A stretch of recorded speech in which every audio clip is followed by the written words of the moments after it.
આસો નવરાત્રી દરમિયાન ભરૂચના તવરા ગામના પાંચ દેવી મંદિરે જવારાની સ્થાપના કરાઈ હતી। ભરૂચના તવરા પાંચ દેવી મંદિર ખાતે આહિરી સમાજ દ્વારા પરંપરાગત રીતે જવારાની સ્થાપના કરી આસો નવરાત્રીનો પ્રારંભ કરાયો હતો।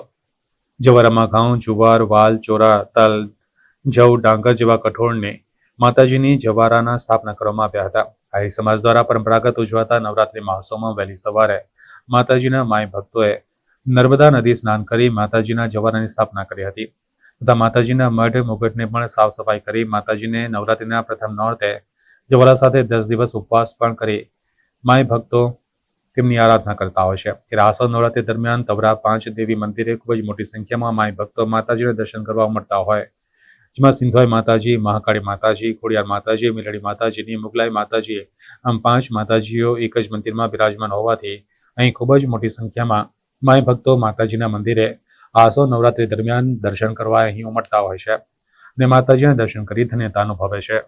ગરબા વગેરે પ્રોગ્રામો ભાઈ 9 દિવસ કરશે અને પાંચ દેવી મંદિરે પાંચ માતાજીના પાંચ ભગતશ્રીઓ જેઓ મારી પાછળ દેખાઈ રહ્યા છે એ પાંચેઓ 9 દિવસ ઉપવાસ કરશે અને માતાજીની પૂજા આરતી અને આરાધના કરશે અને આ નોરતામાં મા અંબા 9 સ્વરૂપે અલગ અલગ દિવસે પ્રગટ થતા હોય છે। એવી એક આપણી પ્રાચીન સમયથી ચાલતી રીત આવી છે।